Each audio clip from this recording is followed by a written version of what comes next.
What happened? Are you okay? Cami didn't answer, and all I could hear was anguished cries. The feeling of dread crept down my spine like a spider leaving a trail of silk. I felt it all over my body, taking control until I'm almost frozen. In this frozen state, my mind offers me only one thought: help Cami. And coming home, I told her as I walked back into the library. My body went into autopilot as I gathered my stuff and headed towards the car park. I don't even remember driving. All I knew is that I had to go home. As I entered our house, it was eerily quiet and I couldn't help but shudder as I stepped into the hallway.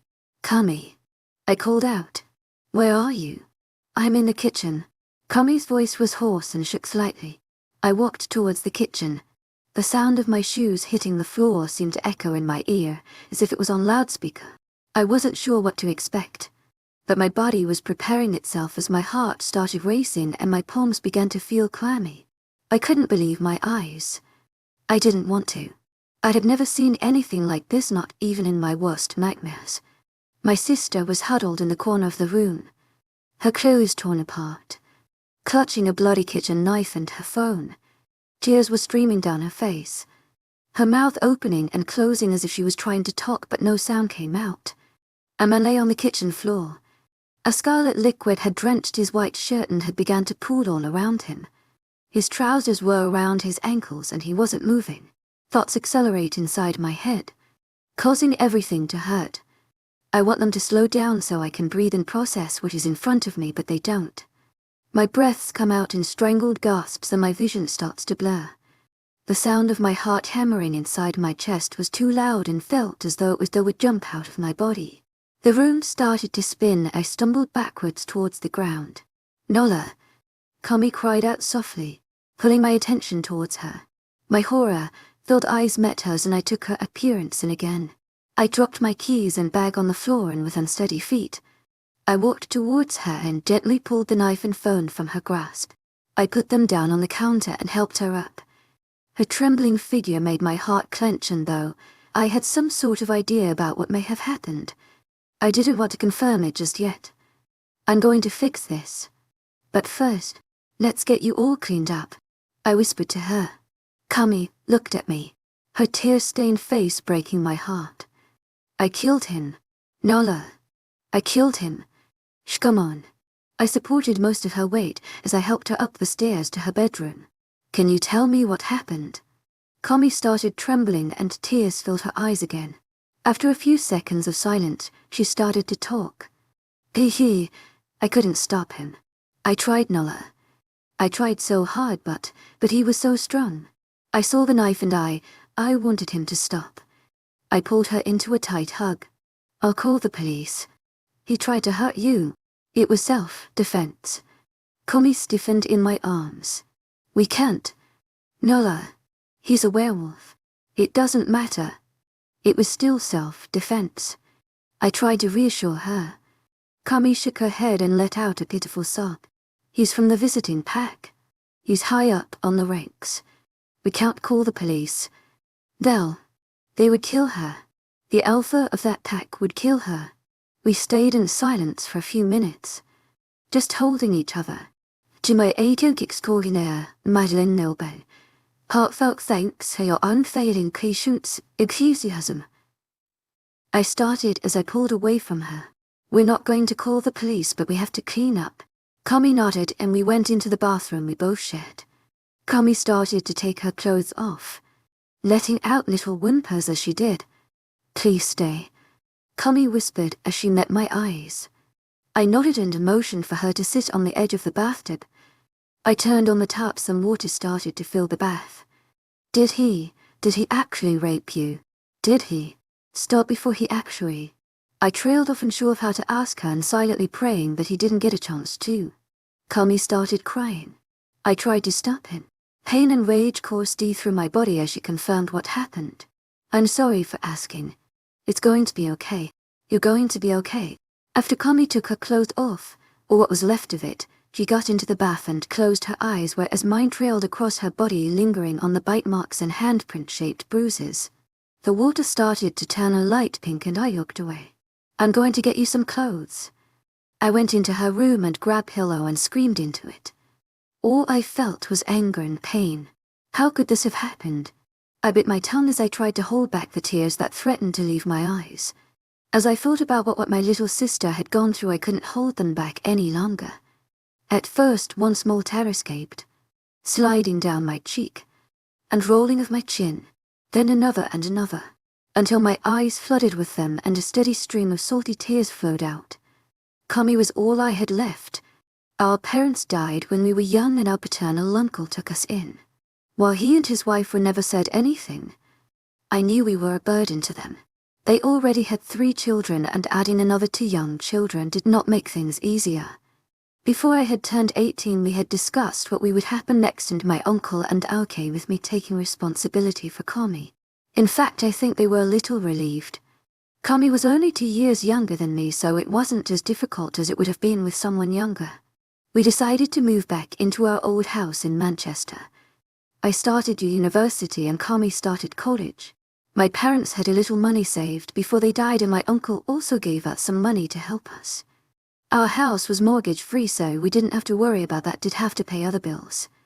We wanted to use as little of the money from our parents and uncle, so we both got part-time jobs. Cami worked around 10 hours a week and I worked around 20 hours. Getting a loan from student finance was a bonus.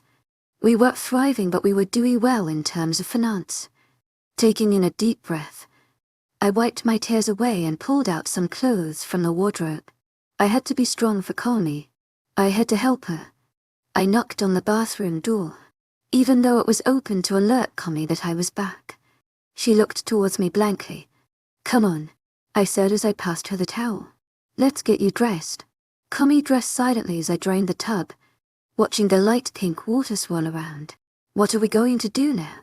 I turned back towards her and held her hands. You're going to try and get some rest and dine. I'm going to cover the body up and come up with a plan. Cami shook her head. I want to help. This is all my fault. Listen to me, I told her firmly, gripping her hand tightly. This is not your fault. Do you hear me? This is not your fault. Let me help you. Cami, please, Nala. I let out a long sigh. Fine. But if it gets too much for you, you need to tell me. Cami nodded somber eye and followed me down the stairs.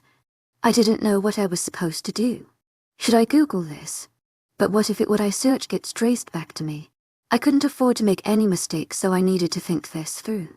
I walked into the kitchen slowly, grabbed a tea towel and threw it on the face of the man laying on the ground. I didn't want to see his face. I grabbed my bag that was discarded on the floor and picked it up, all the while staring at the body. I pulled out a notebook and pen and headed towards the living room. What are you doing? People get caught because they panic and rush things. We can't afford to make a mistake. I'm going to write down everything we need to do so we don't forget anything. I told her as I flipped over to a new clean page. Are you being serious? I glanced at her and nodded. We have to be extra careful. He's a werewolf from a visiting pack. They're going to look for him when he doesn't turn up. We can't have anything leading him to here. I know this is going to be hard, but I need you to tell me exactly how you met him and how he got here. Cami swallowed and nodded. With a shaky voice, she explained how he had coming into the Costa coffee She had been working him for the last few days. Every time she was working, he would strike up a conversation with her. It was friendly at first, but then he asked her on a date. Cami explained that she was 17 and wasn't interested in dating a man in his late 20s, but that didn't seem to faze him. She was covering a shift for her colleague today, and he was there, but this time he didn't talk to her. Just watched her. When I opened the door, he came up from behind and pushed me. I didn't see him following me. I should have noticed him. Cami cried out, putting her head down. I ran to the kitchen. I thought maybe I could leave through the back door, but he was too fast, and then Cami stopped talking and we both froze, our eyes widening in fear. Someone was at the door. Chapter 2. Cami let out a gasp, her breath speeding up as she looked at me in horror. They know what I did. Oh my God. They know what I did. I got up from sofa slowly, my heart pounding in chest frantically. No, calm down. No one knows what happened. I told her, trying to placate her as well as myself. Shit. Who could be at the door? Another knock sent Cami screaming and huddling into the corner of the cream sofa she was sitting on. I'm going to go check who it is. Stay here and don't say anything and stop screaming. I whispered, yelled at her. I slowly headed to the door and took in a deep breath. Breathe, Nala. It's going to be fine. I hesitantly looked through the peephole, my stomach clenching in anticipation. I let out a laugh when I saw it was my sour-faced next-door neighbor looking extremely irritated. I cracked the door open a little. What is it, Mrs. �McCluskey? This stupid pest of yours keeps trampling all over my flowers. Keep it inside your house. She snarled, practically throwing Misty, our cat, into my face. I'm sorry, but it's a cat. I can't really stop it from wandering around. We've had this conversation a million times. Misty, for some reason, likes to sleep in Mrs. �McCluskey's flowers. She doesn't destroy them. She just likes looking at them. We put some flowers in our garden to keep her away from our neighbors, but she didn't like it and preferred Mrs. �McCluskey's. Put a leash on it. It's a cat. Mrs. �McCluskey uttered some curses, threw both me and Misty a glare and stormed off. If you think about it, it's actually a compliment. She really likes your flowers. I yelled out to Mrs. �McCluskey, who in return stuck up her middle finger. Why do you always have to go to her garden? To my agent extraordinaire, Madeleine Noble, heartfelt thanks for your unfailing patience and enthusiasm. She hates us already. You just make it worse. I muttered as I shut the door and put the lock on. I walked back into the living room and handed Misty over to Cami. It was just �McCluskey. Misty was in her garden again. Cami clutched Misty to her hands trembling as she stroked her hair. To my agent extraordinaire, Madeleine Noble, heartfelt thanks for your unfailing patience and enthusiasm. Grabbing Cami's attention. It's going to be okay. I'm going to fix this, but I need your help. I need you to be brave and stay calm. Cami nodded, and I grabbed my notebook. Did he have a car? I don't think so. To my agent extraordinaire, Madeleine Noble, heartfelt thanks for your unfailing patience and enthusiasm. So no one knows he came here. He doesn't have a car. I need to write down what we need to do next. We need to find his phone and anything on him that can identify him. We have to get rid of everything, including what you were wearing. But first we need to get rid of his body. I needed a detailed plan. I couldn't miss anything out. Our lives depended on this. I glanced towards Cami, who was struggling to keep her tears at bay. My heart clenched at how she must be feeling. I felt conflicted. I wanted to spend time to comfort her, reassure her that it's going to be okay. I wanted her to talk to me about how she is feeling and how I can help, but I knew time was of the essence.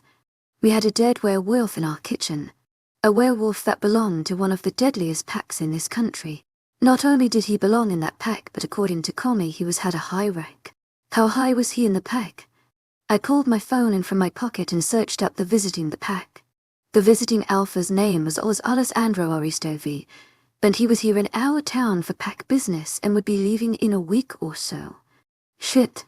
Cami, I started to say, trying to keep the fear out of my voice. What was that man called? He didn't give me a second name.